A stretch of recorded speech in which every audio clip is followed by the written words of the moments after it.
Olá, turma, tudo bem com vocês? Eu sou a professora Cíntia, professora de História, e hoje nós iremos desenvolver a 16ª aula do 9º ano. O tema da nossa aula é Segunda Guerra Mundial, Holocausto e Avanço do Eixo. Para o desenvolvimento desta aula, nós temos alguns objetivos a serem alcançados. Eles são explicar o que foi o Holocausto, bem como os grupos perseguidos, identificar nos discursos de Hitler aspectos como raça ariana, antissemitismo, eugenia e racismo, descrever os campos de concentração quanto ao seu objetivo cotidiano e grupos que não iam para estes, pois eram mortos, identificar e explicar os símbolos do Holocausto, sumarizar o avanço do eixo na Segunda Guerra Mundial e definir a invasão da União Soviética pelos nazistas como a primeira grande derrota dos alemães no contexto da guerra. Antes de mais nada, já pegue seu material para a aula de hoje. Pega o seu livro didático que trata do assunto que iremos desenvolver, seu caderno para fazer as anotações, bem como lápis, caneta e borracha. Agora sim vamos iniciar a aula de hoje. Na última aula, nós comentamos ali no finzinho sobre a questão da perseguição aos poloneses, tendo cerca de 400 mil poloneses levados à Alemanha para trabalhar em regime de semi-escravidão, assim como teve a questão da solução final, que representou o extermínio principalmente dos judeus, isolados em guetos ou nos campos de concentração. Mas vamos entender um pouquinho melhor do que se tratam esses campos de concentração, como é que era o cotidiano destes, quem ia para eles, como que funcionava. Primeiramente, o termo holocausto é uma palavra que tem origem do grego e significa sacrifício pelo fogo. Mas no contexto da Segunda Guerra Mundial, significa a questão da perseguição e o extermínio de judeus. E isso levou a cerca de 6 milhões de judeus exterminados no contexto da Segunda Guerra Mundial.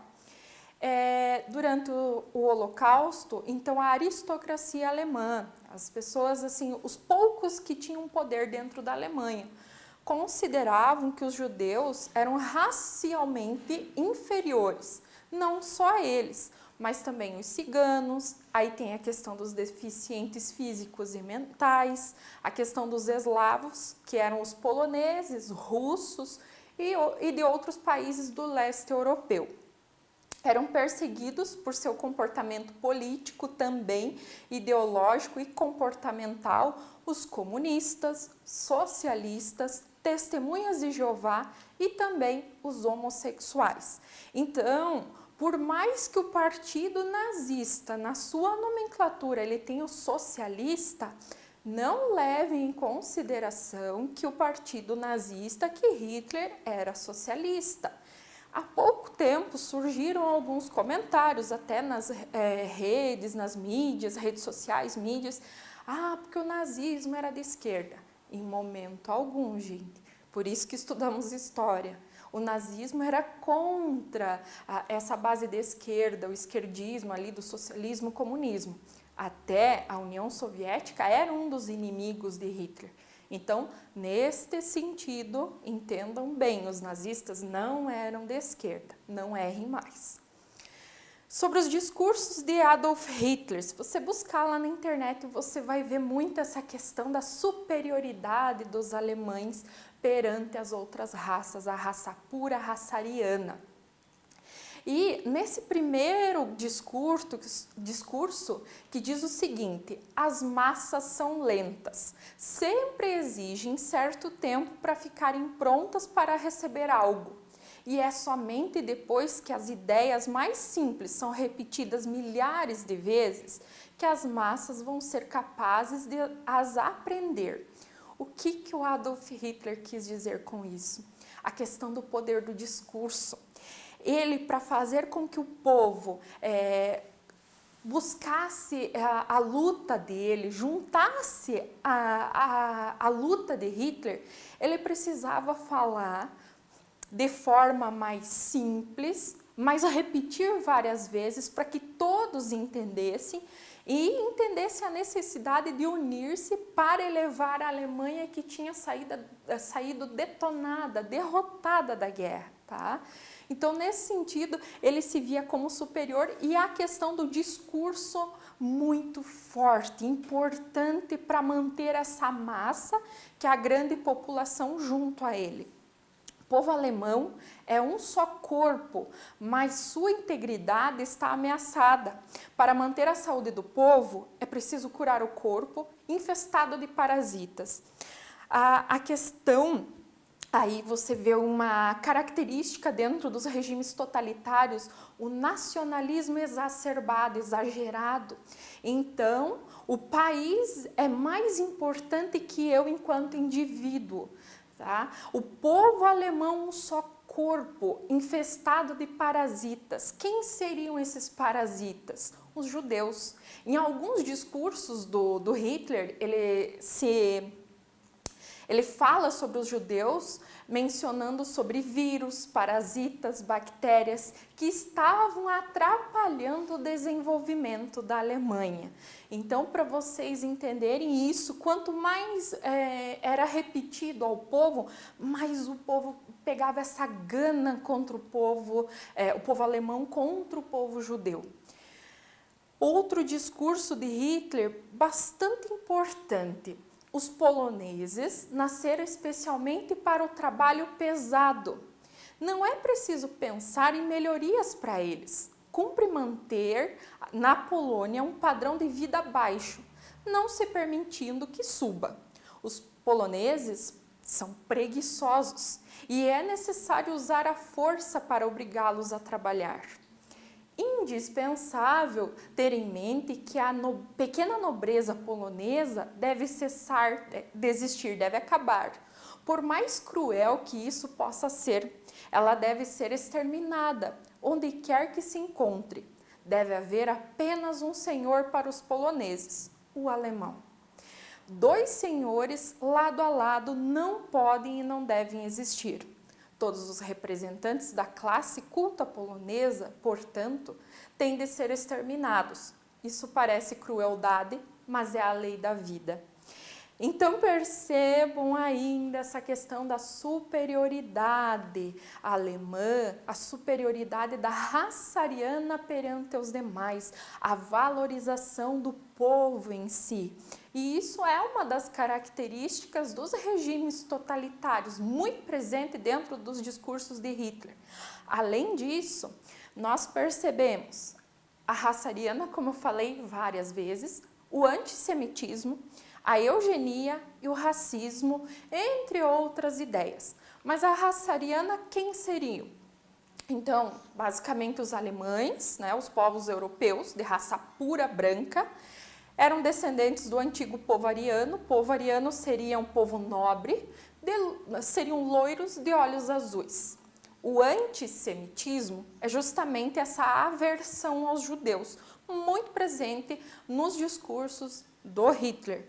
E a eugenia, ela é uma palavra que vem do grego e significa de boa origem, teoria que busca produzir uma seleção das coletividades humanas baseadas nas leis genéticas. Vocês vão perceber, por exemplo, há estudos, nós vamos chegar lá, mas eu já vou fazer um spoiler. A presença até da eugenia dentro da literatura brasileira. Um autor muito adorado por muitas professoras, mas eu sugiro que vocês pesquisem sobre isso, Monteiro Lobato. Nas obras de Monteiro Lobato, você vê muito a questão da eugenia, a superioridade do homem branco em relação ao homem negro. Não tanto, ela é mais velada ali no que a gente mais conhece, que é a questão do Sítio do Pica-Pau Amarelo. Mas tem outras obras que elas aparecem com mais ênfase. Até a questão própria da tia Anastácia, uma mulher negra, Se você pegar as primeiras edições dos livros de Monteiro Lobato, aparece, era uma mulher burra, negra, entre outras, só características inferiorizando ela. Então, isso é o que a gente vai chamar de eugenia, quando uma classe sobressai a outra, uma raça em si. Embora sabemos todos somos humanos, temos características diferentes, mas em si todos pertencemos a uma só raça. Então, por isso, volto a dizer a questão ali do racismo. A gente precisa entender muito como aconteceu para evitar essas ações na atualidade. Por isso a importância da história. Estudar o passado para entender o presente e, de repente, melhorar o nosso futuro. Pensem nisso, não existe ninguém superior ou inferior nesse momento. Existem pessoas com conceitos diferentes, com tipos de evolução diferente, mas ninguém é melhor ou pior. Muito bem, continuando. Campos de concentração. Os campos de concentração, na verdade, eles eram construções militares que serviam para aprisionar pessoas, tanto os prisioneiros de guerra como os prisioneiros políticos. Eles eram utilizados com o objetivo de segregar, ou seja, separar determinados grupos políticos, classes sociais ou estrangeiros do restante da população. Um dos mais conhecidos e que teve o maior número de mortos foi Auschwitz. Além disso, dentro dos campos de concentração, até o Zezinho está me lembrando, eram feitas muitas experiências, eram utilizadas cobaias humanas, né? Eram utilizados os judeus para identificar medicamentos novos, agrotóxicos. Vamos entendendo um pouquinho. Que tipo de experiência? Pesquisas com gêmeos e anões, gêmeos siameses. Tem uma das reportagens ali dentro da Aventuras na História, ou super interessante, mas eu coloquei dentro da bibliografia desta aula. Por exemplo, 2 irmãos, eles não tinham nascidos siameses, grudadinhos um no outro. Haviam médicos dentro do campo de concentração que acabaram unindo eles para dividir determinado órgão especificamente. Lá está explicando um pouquinho. Essas crianças, elas sofreram tanto e acabaram morrendo, por quê? Porque aquela ferida, ela gangrenou, ela apodreceu. Eles não tinham condições de sobreviver e gritavam muito. Então, isso aconteceu no sentido de eles entenderem como é que funcionava, teria como o ser humano sobreviver disputando com outro, de repente, o estômago ou outro órgão que os dois têm em comum. Outra situação, infecções com bactérias e vírus, contaminações com a febre amarela, cólera, tuberculose, vírus da malária, hepatite. Era a utilização de prisioneiros como viveiros de bactérias e vírus, como da tifo, febre amarela, ainda cólera ou difteria. Eles recebiam eletrochoques, esterilização, havia remoção de órgãos, operações e amputações desnecessárias, não tinha necessidade, mas era uma forma deles estarem utilizando aquelas cobaias, né? Ingestão de veneno, criação de feridas para testar novos medicamentos, ingestão de comida envenenada, queimaduras com bombas incendiárias. Tinha até a questão aqui, testes de hipotermia, colocava a pessoa dentro de um tonel ali de água bastante fria para ver até quando a pessoa resistia àquela situação de temperatura baixíssima. Aí ela desmaiava, chegava uma hora que o corpo não aguentava, eles iam lá, reanimavam para continuar ali. Ingestão de água salgada, não podia tomar água, então vai dar água salgada. Inalação e ingestão de gás mostarda para entender como é que funcionava dentro do corpo. Até eu coloquei aqui para vocês, por meio dessas experiências, com pessoas, tanto a química, a matemática, a biologia e física tiveram diversas conquistas. Mas será que isso valeu a pena? Era necessária a morte de tantas pessoas? Usar ou não usar esse conhecimento? Foi no período da Segunda Guerra Mundial que tiveram vários avanços dentro da anatomia. A anatomia, o conhecimento do funcionamento do nosso corpo, sejam dos órgãos, tecidos, enfim. Até que ponto isso valeu a pena? Quantas pessoas tiveram que morrer para hoje, de repente, outras sobreviverem? Então, é um questionamento dentro da ética, o que é certo, o que é errado. É algo para vocês pensarem, tá? Coloquei para vocês aqui até o linkzinho da reportagem, que é super interessante, Doutores da Agonia.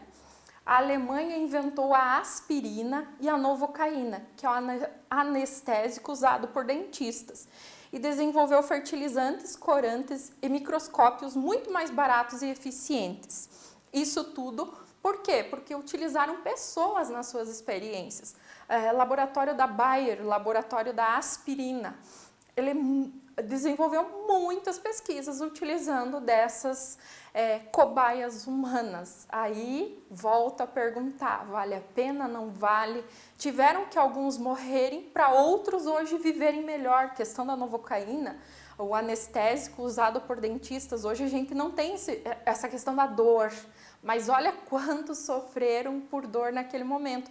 Isso é algo para vocês pensarem. Busquem novas informações para vocês entenderem, criarem a sua ideia sobre isso. Mas vamos continuar. Aqui temos os crematórios dos campos de concentração. Eu diria que era como se fossem fornos de pizza, em que os próprios judeus, eles acabavam, judeus ou outros ali que eram presos, acabavam colocando para queimar, às vezes até familiares. Por quê? Idosos, mulheres, doentes e crianças, eles não iam para o campo de concentração para trabalhar. Eles eram levados em outros caminhões, levados diretamente nas câmaras de gás. Lá eles morriam e, pelo fato de não ter espaço para colocar todo esse número enorme de mortos, eles eram incinerados. Até falando dessa questão, tem um filme muito bacana que se chama Cinzas da Guerra, Cinzas da Guerra. Assistam esse filme. E trata justamente sobre isso. Tem uma frase que eu acho muito legal de uma protagonista do filme, que ela diz o seguinte: eles tinham tanto nojo de nós, mas acabavam nos respirando por meio das cinzas da guerra, né? Porque acabavam incinerando e aquele ar todo pelo espaço ali onde eles estavam, acabavam eles mesmos respirando esse povo que tanto eles tinham nojo. Até eu pretendo fazer com vocês, nas próximas aulas, uma aula só sobre filmes e livros da Segunda Guerra Mundial, porque eu sei que tem muito material disponível. A questão dos símbolos do Holocausto, aqui a suástica, talvez dos mais conhecidos. Ele foi adotado em 1920 pelo Partido Nazista, vem do sânscrito, e significa boa sorte. No livro Mein Kampf, ou Minha Luta, o Hitler falou que esse símbolo representaria o triunfo do homem ariano e o desenvolvimento da raça, ou aliás, da nação alemã. Dentro dos campos nazistas, além daquele uso do uniforme listrado, como aparece no Menino do Pijama Listrado, outro filme que trata da Segunda Guerra Mundial, eles tinham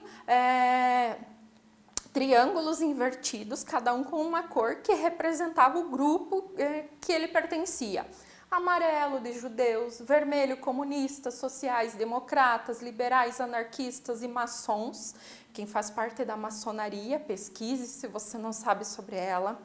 O verdinho, criminosos comuns arianos, os quais tinham privilégios, então eram criminosos de dentro da Alemanha, mas eles tinham privilégios em relação aos demais. O roxinho, testemunha de Jeová. O azulzinho, prisioneiros deportados para a Alemanha nazista.